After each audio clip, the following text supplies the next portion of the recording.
दोस्तों, स्वागत है आपका अपने यूट्यूब चैनल अनूप स्टडी में। आज हम लोग शुरू करेंगे प्रश्न नंबर जो है कि 26 से लेकर के जो है कि प्रश्न नंबर जो है कि 33 तक के प्रश्नों को जो है कि सोल्यूशन कराया जाएगा। और इसके जो है कि पिछले वाले वीडियो को आप नहीं देख पाए हैं, डिस्क्रिप्शन में लिंक दिया गया है, जाकर वहाँ से आप देख सकते हैं। चलिए शुरू करते हैं। प्रश्न नंबर 26 कहता क्या है, जरा देखिएगा।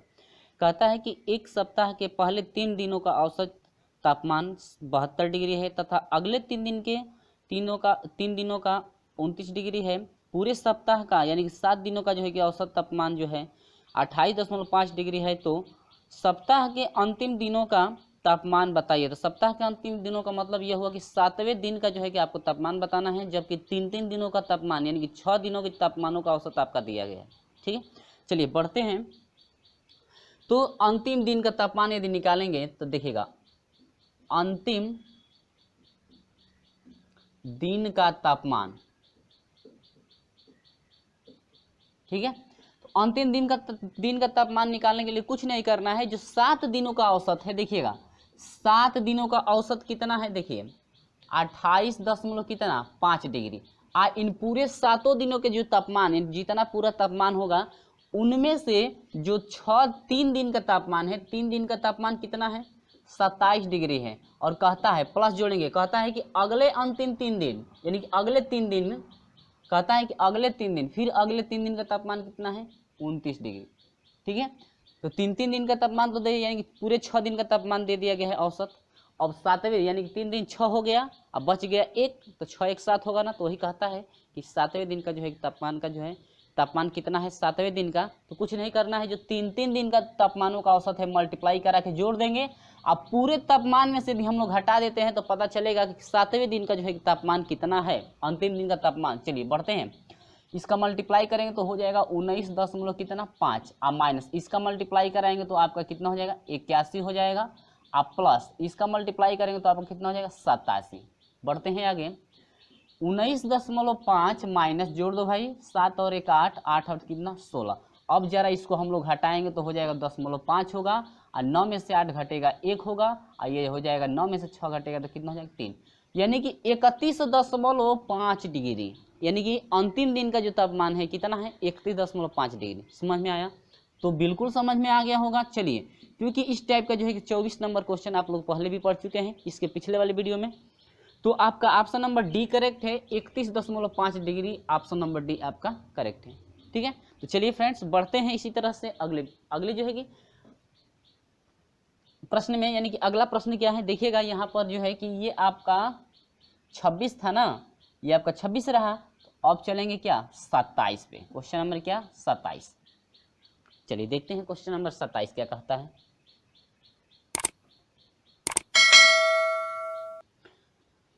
तो चलिए देखते हैं कहता क्या है 27, जरा ध्यान से देखिएगा। कहता है कि सोमवार से बुधवार तक के तापमान का माध्य यानी कि आपका औसत दिया है 37 डिग्री है, यानी कि औसत को ही हम लोग माध्य कहते हैं और मध्यमान भी बोलते हैं। 37 डिग्री है तथा मंगलवार से गुरुवार के तापमान का माध्य आपका 34 डिग्री है। यदि गुरुवार का तापमान सोमवार के तापमान से जो है कि 4/5 हो, गुरुवार के तापमान का 4/5 हो, तो गुरुवार का तापमान कितना है। चलिए बहुत बढ़िया है। कहता है कि सोमवार से बुधवार, देखिए तो सोमवार से बुधवार में कौन कितने दिन है, पहले देखिए विस्तार से समझाएंगे तो समय इसमें लगेगा, या हम डायरेक्ट कर देंगे तो आपको समझ में भी नहीं आएगा। तो कहता है कि सोमवार से बुधवार, तो सोमवार, ठीक है, इसके बाद मंगलवार, इसके बाद क्या, बुधवार। अब कहता है कि सोमवार मंगलवार, सोमवार मंगलवार बुधवार, ठीक है, इसका जो औसत तापमान यानी कि माध्य दिया है कितना, 37 डिग्री। अब देख कितने दिन पड़ रहे हैं, 1 2 3 दिन ना, तो कुल तापमान हो जाएगा 3 गुणे कितना, 37, यानी कि आपका हो जाएगा 3 7 21 को 1 हासिल, 2 3 तिली के 9 2 कितना हो जाएगा, 11, यानी कुल तापमान कितना हो जाएगा, 111 डिग्री हुआ। आगे बढ़ते हैं। अगला कहता है कि मंगलवार से गुरुवार, देखिए मंगलवार, बुधवार, बृहस्पतिवार को गुरुवार बोलते हैं ना, तो यह आपका क्या हो जाएगा, गुरुवार। ठीक है, इसका जो औसत दिया है आपको कितना दिया है फ्रेंड, 34 डिग्री। तो अब कुल तापमान कितना हो जाएगा, देखिए 1 2 3 दिन इसमें भी है ना, 3 गुणे आपको कितना हो जाएगा, 34 बराबर 3 चौको को 12 को 2 हासिल 1 3 तिली के 9 और कितना 10। ठीक है, अब कहता है, अब देखिएगा जरा, इसमें भी मंगलवार, इसमें भी मंगलवार, इसमें बुधवार, इसमें बुधवार, ये तो सभी क्या होंगे, कट जाएंगे, यानी कि ये आपका घट जाएगा। तो हम लोग का मिलेगा क्या, देखिए सोमवार आ माइनस क्या, गुरुवार, क्योंकि जो मिल रहा है उसको हम लोग छोड़ देंगे यानी घटा देंगे, समझ लीजिए ऐसे। तो सोमवार से गुरुवार तक का तापमान जो है कि टोटल कितना है, अब देखिएगा घटाएंगे ना तो हम लोग का मिलेगा कितना, देखिए आपका कितना है, 11 है, कितना है 11, यानी कि सोमवार वाले में 11 है ना, आ माइनस अंतिम कितना है आपका 0, यानी 102 डिग्री, समझ में आ रहा है। अब यदि हम लोग इसको घटाते हैं तो कितना डिग्री मिलता है, 9 डिग्री, यानी कि सोमवार से मंगलवार, यानी कि सोमवार और मंगलवार का कुल तापमान कितना है, 9 डिग्री, ठीक है। घटाने के बाद कितना मिला, 9 डिग्री आपको मिल गया अंतर। चलिए इसके बाद कहता क्या है, देखिएगा आगे कहता है कि गुरुवार का तापमान जो है, अब यहाँ से हम लोग एक बार लिख लेंगे सोमवार, ठीक है, अब माइनस क्या गुरुवार, बराबर कितना डिग्री, 9। समीकरण नंबर 1 मान लीजिए। अब कहता है प्रश्न कि गुरुवार का तापमान सोमवार के तापमान से, गुरुवार का जो तापमान है, ठीक है, सोमवार के तापमान से, तो सोमवार के तापमान ये आपका हो गया क्या, सोमवार, ठीक है, कि तापमान से कितना है, 4/5 गुना, तापमान कितना है 4/5, ठीक है। तो कहता है कि हम लोग, आप लोग बताइए कि गुरुवार का तापमान कितना है। तो गुरुवार का तापमान इतना हो गया ना, अब यही देखिए गुरुवार का तापमान तो इतना हो गया, अब देखिए सोमवार का तापमान निकालते हैं, गुरुवार का तापमान इतना हो गया ना, इसको मान लीजिए समीकरण नंबर क्या 2, यही गुरुवार का तापमान इसमें रख दीजिए तो आपका हो जाएगा सोमवार, ठीक है, माइनस गुरुवार की जगह पर देखिए गुरुवार का मान इतना है तो 4/5, इसके बाद क्या गुरुवार, यानी कि अक्षर द्वारा भी आप इंडिकेट कर सकते हैं, उस तरह से अच्छा रहेगा। तो 5 एकम 5, 5 में से 4 घटेगा तो आपका सिर्फ क्या हो जाएगा, सोमवार बटा में क्या 5 बराबर हो जाएगा 9, 9 × 5 = 45, यानी कि सोमवार का जो मान है कितना मिला 45, ठीक है। सोमवार का मान तो 45 डिग्री मिल गया, अब यही सोमवार का मान इसमें रख देंगे तो गुरुवार का निकल जाएगा, तो आपका हो जाएगा क्या, गुरुवार बराबर हो जाएगा, सोमवार का मान कितना है 45 गुणे कितना 4 बटा में कितना 5, 5 9 45, तो 9 चौको 36, यानी कि जो गुरुवार का तापमान है कितना मिला आपका 36 डिग्री। तो उम्मीद होगी कि आपको बिल्कुल समझ में आ गया होगा। तो ऑप्शन नंबर कौन सा करेक्ट है, ऑप्शन नंबर आपका बी करेक्ट है, 36 डिग्री, ठीक है, क्लियर हुआ। चलिए वीडियो अच्छा लगता है तो लाइक कर दीजिए, दोस्तों में शेयर भी कर दीजिएगा। चलिए बढ़ते हैं अगले क्वेश्चन की तरफ।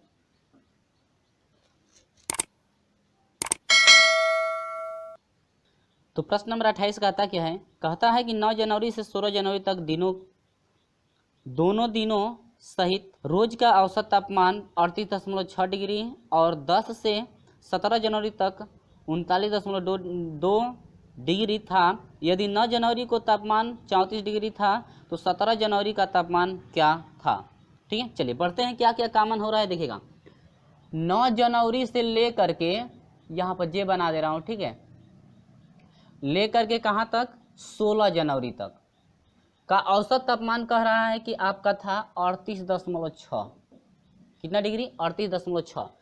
तो 9 जनवरी से लेकर के 16 जनवरी तक जो है कितने दिन हो रहे हैं जरा देखिएगा, 9 10 11 12 13 14 15 16, 8 दिन हो रहे हैं ना, तब तो कुल तापमान आपका हो जाएगा 8 गुणे 38 कितना 6। अभी जो है कि 27 नंबर देखे हैं ना, सेम प्रोसेस आपका वही है, तो बराबर आपका हो जाएगा 30, यानी 308 कितना 8, मल्टीप्लाई करेंगे तो 8 6 48 को 8 हासिल जो है कि 4 हुआ, 8 8 64, 64 और 4 आपका हो जाएगा 68 को 8 हासिल 6 हुआ, 8 3 = 24, 24 और 6 कितना 30, ठीक है, पॉइंट एक पे कटेगा ना। आगे बढ़ते हैं, कहता क्या है अगला कि 10 जनवरी से 17 जनवरी तक। अब देखिए 10 जनवरी से कह रहा है कि 17 जनवरी तक, कहाँ तक 17 जनवरी तक, ठीक है, का तापमान औसत तापमान कह रहा है कि 38.6 नहीं 39.2, 39 कितना है 2।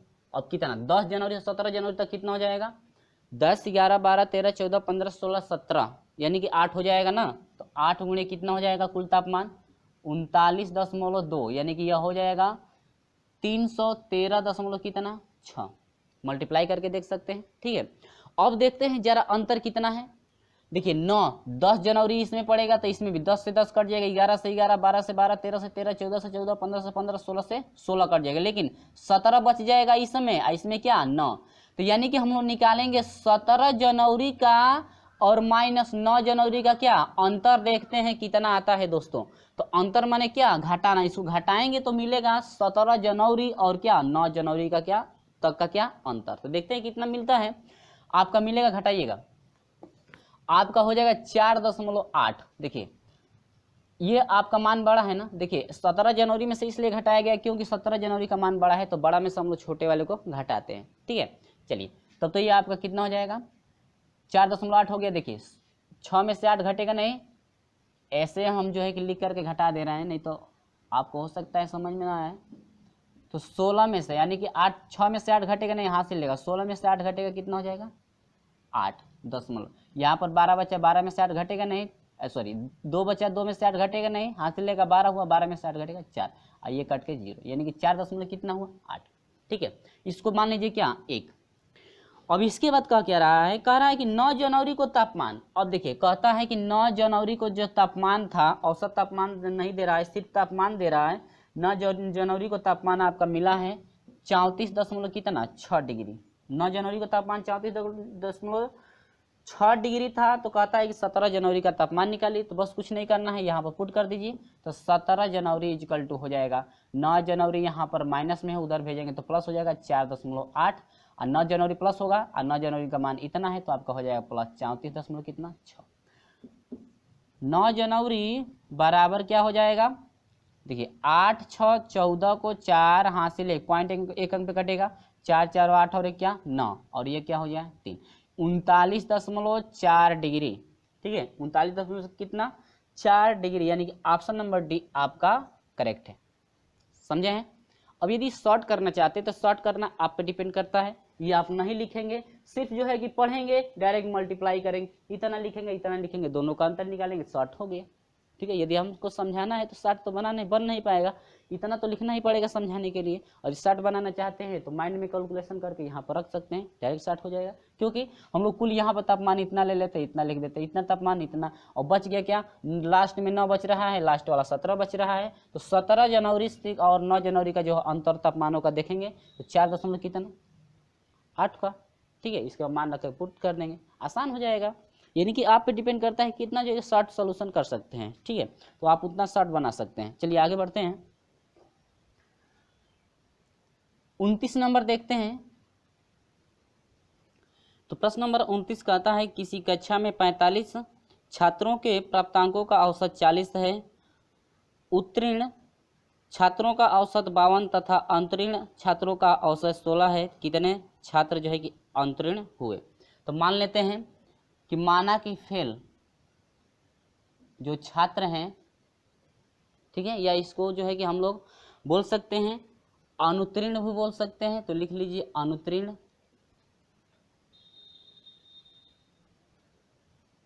तो अनुत्तीर्ण छात्र यानी कि मान लेते हैं कि माना अनुत्तीर्ण छात्र कितने हैं यक्स हैं, यानी कि यक्स जो है कि छात्र आपके क्या हो गए हैं फेल हो गए हैं। लेकिन कहता है कि टोटल कितने छात्र थे 45 जो है कि छात्रों का औसत जो है प्राप्तांक कितना था 40। तो टोटल जो है कि आपका पूर्णांक प्राप्तांक कितना हो जाएगा, कितने प्राप्तांक का है, तो इससे मल्टीप्लाई कर देंगे तो हो जाएगा 0 हो जाएगा, 4 5 20 को 0 हासिल 2 हुआ, 4 4 को 16 कितना 18। ठीक है, यानी कि कुल जो है प्राप्तांक, कुल जो प्राप्तांक कितना हुआ 1800। ठीक है, इसके बाद कहता क्या है जरा देखिएगा, कहता है कि उत्तीर्ण छात्रों का औसत, तो उत्तीर्ण यानी कि पास ना, तो जो है कि पास छात्र कितने हुए हैं, यहाँ पर हम लोग उत्तीर्ण लिख सकते हैं उत्तीर्ण छात्र। तो उत्तीर्ण छात्र कितने हो जाएंगे देखिएगा, टोटल छात्र कितने थे 45।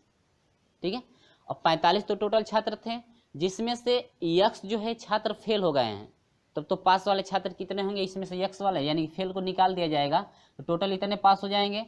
अब इनका जो कह रहा है कि इनका जो औसत है, इनका औसत दिया है कितना 16 नहीं 52, जो है कि उत्तीर्ण छात्रों का औसत कितना दिया है 52, तो यह हो जाएगा 52 दिया है, तब तो यह हो जाएगा आपका टोटल जो है कि प्राप्तांक हो जाएगा कुल 52 कोष्टक में हो जाएगा 45 माइनस कितना x। समझ में आ रहा है। अब देखिए अनुत्तीर्ण का जरा प्राप्तांक हम लोग निकाल लेते हैं। तो जो कह रहा है कि अनुत्तीर्ण के लिए कह रहा है, अनुत्तीर्ण छात्र कितने हैं, यक्स थे, और इनका जो है कि औसत कितना था 16, तब तो इनका कुल प्राप्तांक कितना हो जाएगा 16x। क्लियर हुआ। अब देखिएगा, अब जो अनुत्तीर्ण और फेल छात्रों का जो प्राप्तांक हम लोग जोड़ेंगे तो टोटल जो है कि कुल प्राप्तांक के बराबर होगा कि नहीं होगा, होगा ना। तो अब यह हो जाएगा 1800 इजिकल टू, या पहले इसको जोड़ लीजिए 16x प्लस 52 कोष्टक में 45 माइनस x इजिकल टू क्या, कुल प्राप्तांक कितना था 1800। ठीक है, सोल्यूशन कर दिया जाएगा 16x प्लस ये हो जाएगा कितना, मल्टीप्लाई हम लोग कर देंगे तो 52 और कितना 45 से, तो 5 दूनी के 10 को 0, हासिल 1 हुआ, 25 से क्या 26, 4 दूनी के 8 हुआ, 4 पचे क्या 20, 0 हुआ, और ये हो जाएगा 14 को 4 3 हुआ 2, यानी कि 23 40, ये हो जाएगा क्या 23 40 माइनस तो हो जाएगा 52x इजिकल टू कितना हो जाएगा 1800।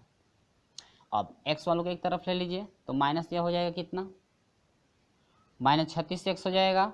इसके बाद 1800 और माइनस इसको इधर भेजेंगे तो माइनस हो जाएगा क्या 23 40, तो यह हो जाएगा आपका x बराबर हो जाएगा, इसको घटाएंगे अब हम लोग तो कितना हो जाएगा 0 हो जाएगा, 4 हो जाएगा, 5 हो जाएगा,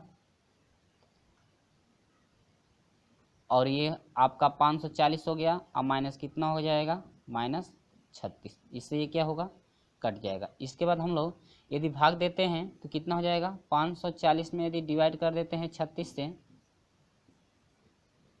यानी कि आपका कितना हो जाएगा 15, यदि हम लोग इसको डिवाइड करते हैं तो 15।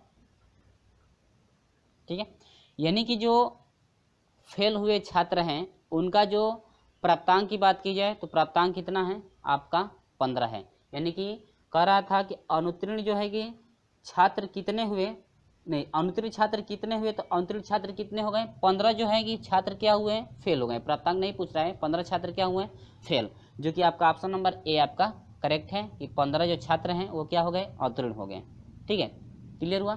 चलिए देखते हैं अगला क्वेश्चन।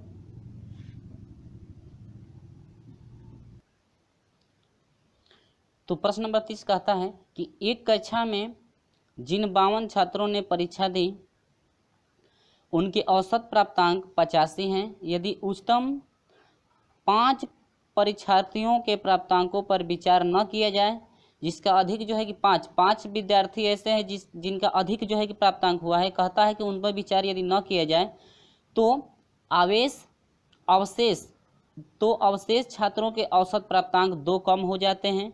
यदि प्रथम 5 उच्चतम प्राप्तांकों वाले छात्रों में से किसी के अंक 8 से कम नहीं है, 80 से कम नहीं है, किसी जो 5 जो है कि उच्चतम छात्र हैं, यानी अधिक का 5 जो है कि छात्र प्राप्त किए हैं अंक, उनका जो है कि 80 से कम जो है कि अंक नहीं है, 80 से अधिक भले ही अंक है, तथा 5 उच्चतम अंक प्राप्त करने वाले प्रत्येक छात्र के सुस्पष्ट पूर्णांक हैं, तो उच्चतम प्राप्तांक वाले छात्रों के अधिकतम संभव अंक कितने हैं। यानी कह रहा है कि अधिकतम जो है कि संभव अंक कितना हो सकता है। तो चलिए आते हैं हम लोग अपने टॉपिक पे। कहता है कि एक कक्षा में 52 छात्र हैं जिनका औसत कितना दिया है 85, तब तो इसी कितना हो जाएगा, यह हो जाएगा 85, कुल जो है कि प्राप्तांक 85 गुणे हम लोग का हो जाएगा कितना 52, मल्टीप्लाई करेंगे तो क्या मिलेगा देखिएगा 4400 कितना 20। ठीक है, इसके बाद आगे कहता है क्या, कहता है कि यदि उच्चतम 5 विद्यार्थी के प्राप्तांकों पर विचार न किया जाए, अगर 5 विद्यार्थी के जो है कि प्राप्तांकों पर यदि विचार न करते हैं तो यदि 5 इसमें से 52 में से यदि 5 को निकाल देते हैं तो कितना होता है जरा समझिए 47 तब तो होंगे ना। अब 47 बच गए, 5 तो निकल गए हैं क्योंकि उन पे जो है विचार नहीं किया जा रहा है, तो 5 शेष बच गए, जो है कि शेष कितने बचे 47 जो है कि छात्र बच गए हैं।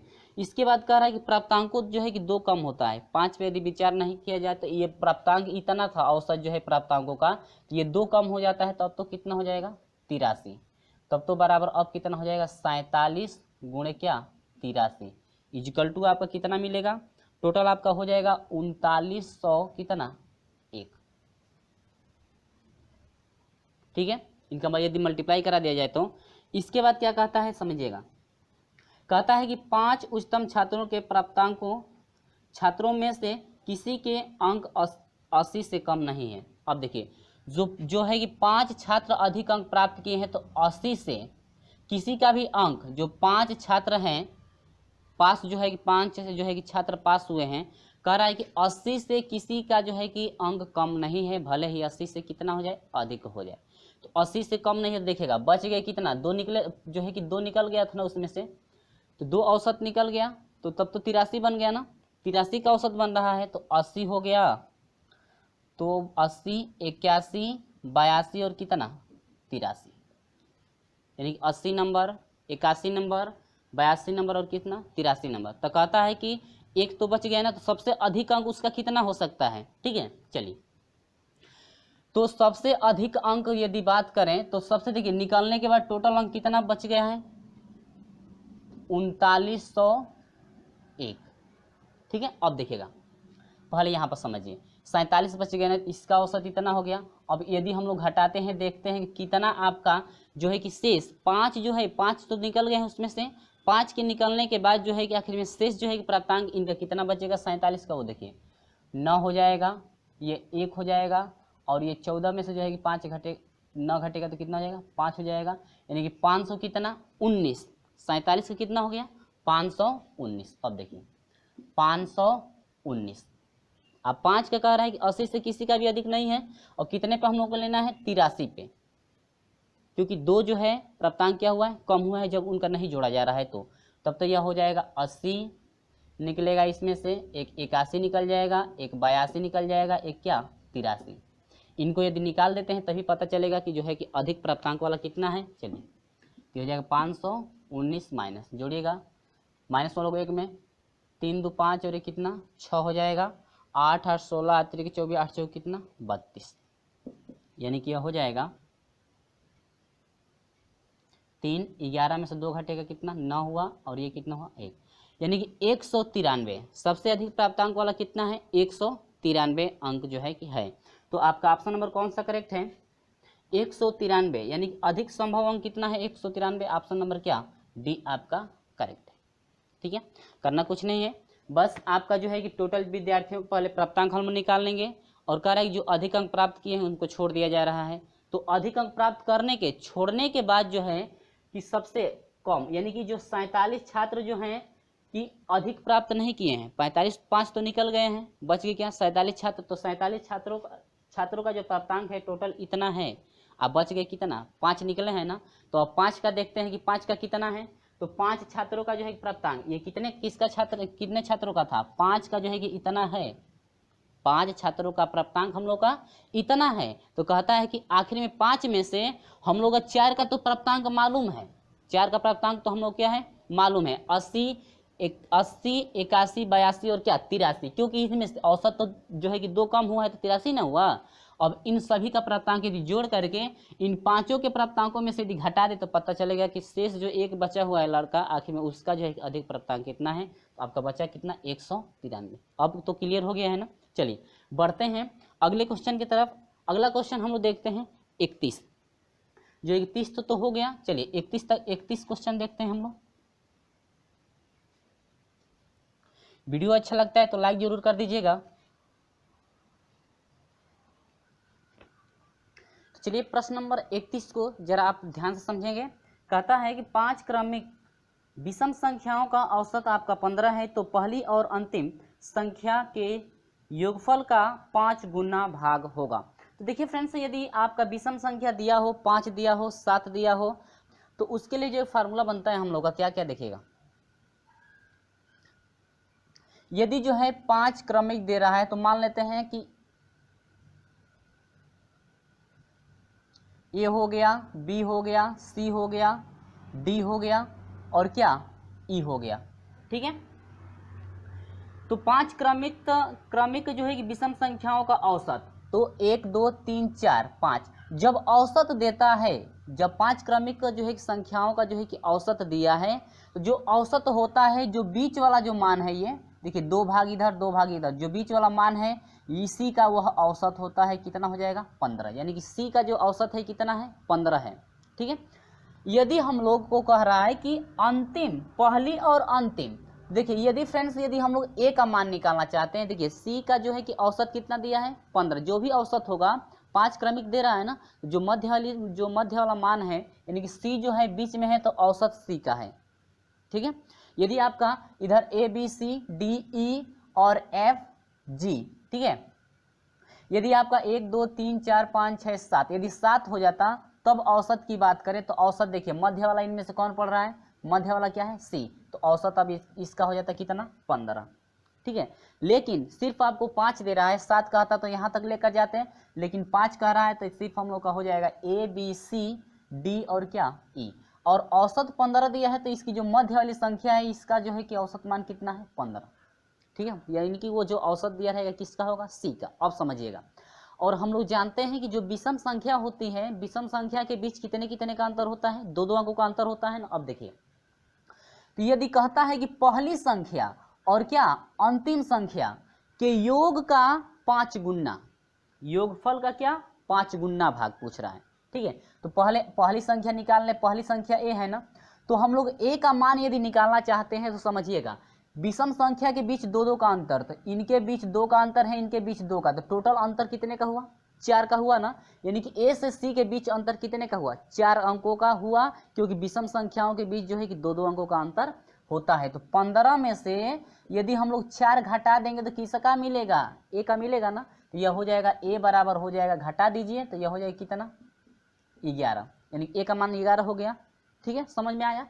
चलिए अब बढ़ते हैं अंतिम संख्या, तो अंतिम संख्या ई है ना, तो ई का यदि मान निकालते हैं तो हम लोग जानते हैं कि जो है कि विषम संख्याओं के बीच 2 2 का अंतर होता है, तो ई बराबर हो जाएगा 2 का अंतर ये, 2 का अंतर ये, 2 2 कितना 4 का अंतर, यानी कि 15 औसत है या धन कितना 4, तभी तो जोड़ेंगे तो ई का मान निकलेगा, और ई बराबर हो जाएगा 15 4 कितना 19, यानी कि ए का मान 11 और ई का मान कितना 19। इसके बाद कहता क्या है जरा समझिएगा, कहता है कि पहली संख्या और अंतिम संख्या का योग का 5 गुना है, तो a प्लस ई योगफल का गुना कह रहा है 5 गुना, तो 5 से मल्टीप्लाई, तो a का मान कितना है 11 प्लस ई का मान कितना है फ्रेंड्स, ई का मान कितना है 19 गुणे कितना 5, इसके बाद हो जाएगा कितना 9 1 10 को शून्य हासिल 1 1 1 क्या 2 2 और कितना हो जाएगा 3, क्लियर है। अब गुणे कितना 5, तो 5 से कितना हो जाएगा 15, यानी कि 150, ये रहा आपका क्या आंसर हुआ, यानी कि टोटल आपका योगफल जो है कहता है कि कुल 5 गुना भाग होगा आपका 150, यानी कि ऑप्शन नंबर कौन सा करेक्ट है, ऑप्शन नंबर ए आपका करेक्ट है। तो सेम प्रोसेस हम लोग लेकर चलेंगे, क्वेश्चन नंबर जो है कि 32 भी इसी तरह से हम लोग सोल्यूशन करेंगे। चलिए बढ़ते हैं 32 की तरफ। तो प्रश्न नंबर 23 सेम चलेगा, चलिए देखते हैं। कहता है कि अनुज सतीश मोनू दिनेश व राकेश 5 भाइयों की आयु में क्रमशः 2 2 वर्ष का अंतर है। यदि औसत आयु, देखिए औसत आयु तो मान लेते हैं ए बी सी डी और क्या ई, सतीश का ए वर्ष, अनुज का ए वर्ष, बी वर्ष, सी वर्ष, डी वर्ष और क्या ई वर्ष, मान ले हैं पांचों का जो वर्ष है ए बी सी और कितने वर्ष के हैं डी वर्ष के। औसत का मतलब क्या 5 है तो सी, औसत कहाँ पे आएगा सी पे, कितना औसत दिया है देखिएगा, औसत आपका 23 वर्ष दिया है, ठीक है, कितना दिया है 23 वर्ष।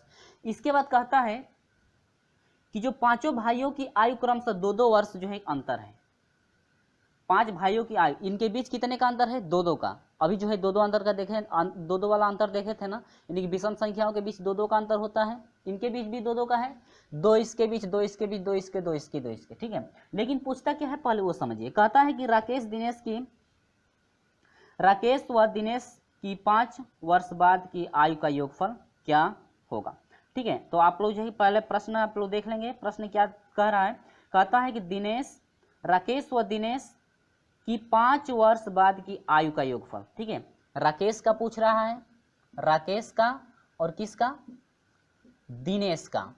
कहता है कि राकेश और दिनेश के 5 वर्ष बाद, कितने वर्ष बाद 5 वर्ष बाद, ठीक है। तो 5 वर्ष बाद की बात कर रहा है तो उम्र बढ़ेगी 5 वर्ष बाद कहेगा तो। इसके बाद देखिए राकेश, पहले राकेश है, इसके बाद क्या दिनेश, तो राकेश आपका ई पे है तो 2 2 के बीच अंतर है, तो देखिए 2 2 कितना हुआ 4, तो यह 23 है, आधन कितना हो जाएगा 4, और कहता है कि 5 वर्ष बाद, तो 5 वर्ष इसमें और क्या होगा, जुड़ेगा। तो अब टोटल आप देखिए दिनेश का कितना है, डी है ना, तो डी का यानी कि डी का यदि निकालते हैं, इसका क्या था ई, तो 23 आप प्लस डी, इनके बीच कितने का अंतर है, 2 का, कहता है 5 वर्ष क्या बाद। ठीक है, अब कहता है कि दिनेश और 5 वर्ष बाद जो है कि राकेश और दिनेश के आयु का जो है कि योग कितना होगा, तो देखिए ई प्लस कितना डी, ई प्लस डी को जोड़ दीजिए, तो ई का मान टोटल कितना हो जाएगा, जोड़िएगा। पहले इसको हम लोग जोड़ लेते हैं, 5 4 9, 9 3 12 को 2 हासिल 1, 2 और कितना 3, 32 हुआ।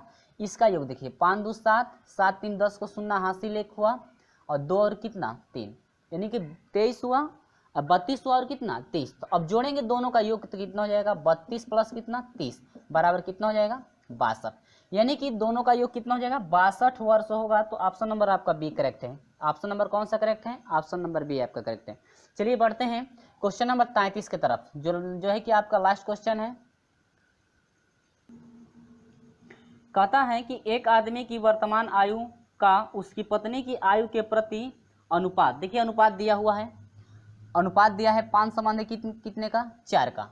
ठीक है, तो कहता है कि जब आदमी 35 वर्ष का था तो उसकी पत्नी की आयु उन दोनों की आयु के औसत मान के 5 वर्ष कम थी, मान से 5 वर्ष कम थी। तो आदमी की जो है कि वर्तमान आयु है, आपको बताना है कि वह आदमी का जो है कि वर्तमान आयु क्या है, समझिएगा। मान लेते हैं कि इस समय जो है कि उनकी आयु x, मान लेते हैं कि आदमी की और पत्नी की जो है कि आयु कितनी है x है, लेकिन अनुपात जो दिया है मान लेते हैं यह x वर्ष के हैं। ठीक है, लेकिन अनुपात जो दिया है उनका 5 संबंध कितने का, 4 का, तो यह हो जाएगा पति। ठीक है, तो पति का 5 संबंध 4, यानी पति का कितना है 5 है, तो यह 5x हो जाएगा, और पत्नी का कितना है 4x, तो यह हो जाएगा क्या पत्नी। ये मान लेंगे कि आदमी का जो है x, यानी कि दोनों की उम्र मान लेते हैं इस वर्ष x वर्ष की है। ठीक है, कितने वर्ष के हैं इस समय, x वर्ष के, लेकिन अनुपात जो दिया है तो इस समय अनुपात, तो अनुपात दिया है 5 संबंध 4 का, तो एक 5x हो जाएगा, ये कितना हो जाएगा 4x। ठीक है, अब कहता है कि अनुपात इतना, जब 35 वर्ष का था तो उस पत्नी की आयु, इन दोनों की आयु के वर्तमानों का औसत मान 5 वर्ष कम थी, तो आदमी की वर्तमान आयु क्या है। तो मान लेते हैं कि इसके पिछले जो समय जब आदमी 35 वर्ष का था, इस समय तो 5x का है ना, कहता है कि जब आदमी जो है 35 वर्ष का था, पहले की बात हो रही है, तो मान लेते हैं y वर्ष पहले, y वर्ष पहले। ठीक है, तो y वर्ष पहले, तो यह हो जाएगा 5x और माइनस y होगा पूरे उम्र में से, यानी कि इस समय 5x उम्र है और y वर्ष पहले की बात हो रही है, तो y घट जाएगा। तो अब बराबर कह रहा है कितने की थी 35 का, समीकरण नंबर कितना 1। ठीक है, अब कहता है कि यदि पत्नी जो है 4x, पत्नी में से भी तो y घटेगा, पत्नी भी तो पीछे की उम्र पता करनी है। अब कहता है कि इनका जो उम्र है, पत्नी का जो उम्र है पहले y वर्ष पहले, इनके जो है कि योगों का अनुपात, यानी कि यह 5x minus Y plus 4x minus Y, इनके अनुपात का बटा में 2 होगा, क्योंकि 2 व्यक्ति हैं, अनुपात का 5 कम है, कहता है 5 वर्ष कम थे। ठीक है, दोनों के अनुपात का कितना 5 वर्ष कम थे, यानी कि कहता है कि दोनों की आयु के औसत मान से 5 वर्ष क्या है कम, तब तो ये पत्नी का इतना हो जाएगा। अब इसको सोल्यूशन करेंगे तो हो जाएगा, यहाँ पर देखेंगे 4x minus Y is equal to हो जाएगा, अब ये आपका हो जाएगा x और ये आपका हो जाएगा y क्या -2, नहीं ये हो जाएगा 5 4 9x और माइनस क्या 2y बटा में कितना 2, 2 से मल्टीप्लाई कर दीजिए, 2 5 10, आप पूरे का बटा कितना 2, 2 से सभी मल्टीप्लाई कर दीजिए, 2 दूनी के 2 चौके 8 हो जाएगा, -2y बराबर ये आपका हो जाएगा 9x और माइनस क्या 2y माइनस कितना 10, ये 2y से 2y क्या होगा कट जाए, इसको इधर भेज दीजिए, तो यह हो जाएगा 8x माइनस क्या 9x बराबर कितना -10, ये घटेगा तो -x हो जाएगा बराबर -10, माइनस माइनस क्या होगा कट, x बराबर कितना मिला फ्रेंड्स। अब देखिएगा x बराबर 10 मिला, तो कह रहा है कि पति की उम्र बताइए, तो आदमी का उम्र यानी कि आदमी का जो उम्र है इस समय 5x लिया गया है ना, तो 5x है, तो यह टोटल आपका उम्र जो 5 गुणे कितना 10, यानी कि 5 50, यानी कि इस समय जो है वर्तमान उम्र कितने की है 50 वर्ष की है, जो कि ऑप्शन नंबर आपका कौन सा करेक्ट है, ऑप्शन नंबर बी आपका करेक्ट है। ठीक है, एक बार और मैं क्लियर कर दे रहा हूँ। चलिए, कहता है कि जो पति और आदमी और जो है पत्नी की जो वायु का जो अनुपात है, कहता है कि प्रति अनुपात आयु के प्रति अनुपात 5 संबंध है 4। ठीक है, तो मान लेते हैं यक्स उम्र के हैं वो। ठीक है, यक्स वर्ष मान लेते हैं। अब अनुपात निकालेंगे तो 5x इसका हो जाएगा और इसका क्या हो जाएगा 4x। ठीक है, लेकिन ये भी कहता है कि आदमी 35 वर्ष का था जब आदमी कितने वर्ष का था, 35 वर्ष का था। तो इसका मतलब कि जो है कि 35 वर्ष का था, यानी पहले की बात कह रहा है। तो ये इसका मतलब मान लेते हैं कि वायु वर्ष पहले की बात यह कह रहा है कि कितने वर्ष का था, 35 वर्ष का। तो इस समय के उम्र में, यानी कि 5x का इस समय वह उम्र है, 5x के उम्र का है वह इस समय। तो वायु वर्ष पहले की बात हो रही है तो वाई घटा देंगे, कितना हो जाएगा 35 वर्ष का। मान लेते हैं कि वायु वर्ष पहले वह 35 वर्ष का था। ठीक है, अब इस समय तो वायु वर्ष पहले पत्नी भी तो जाएगी, जब पति जा रहा है तो वो भी जाएगा। ठीक है, तो ये आपका हो जाएगा 4x माइनस क्या y। लेकिन ये भी कहता है कि दोनों के, कहता है प्रश्न में कि उन दोनों की आयु के अनुपातों का मान, इन दोनों के आयु के, यानी कि 5x माइनस वाई है, 4x माइनस वाई है, इन दोनों के आयु के क्या अनुपात, यानी कि औसत मान। औसत मान यानी कि इन दोनों के उम्रों को क्या करेंगे, जोड़ देंगे। अब बाटा में क्या 2 का उम्र है तो 2, 4 का उम्र रहेगा तो 4 से। ठीक है, कहता है कि 5 कितना है कम, यानी कि इसमें मान से 5 वर्ष कम है, तो 5 वर्ष घटा देंगे, बस कुछ नहीं करना। इसके बाद मल्टीप्लाई करके हम लोग सोल्यूशन कर दिए तो x का मान कितना मिला 10, यानी कि x का मान कितना है 10 वर्ष। ठीक है, तो 10 से इसमें यदि मल्टीप्लाई करेंगे तो पता चलेगा कि कितने वर्ष का था, 50 वर्ष का। क्लियर हुआ? तो ये आपका ऑप्शन नंबर कौन सा करेक्ट है, ऑप्शन नंबर बी आपका करेक्ट है। तो फ्रेंड्स ये रहा आपका अंतिम क्वेश्चन। तो आपको वीडियो कैसा लगा है कमेंट करके हमें जरूर बताया देते रहेगा, और वीडियो अच्छा लगा है तो लाइक जरूर कर दीजिए। चलिए आपसे मिलते हैं अगले वीडियो में, इस तरह से हम आपसे मिलते रहेंगे। तो चलिए आप मिलते हैं आपसे अगले वीडियो में, तब तक के लिए बाय बाय।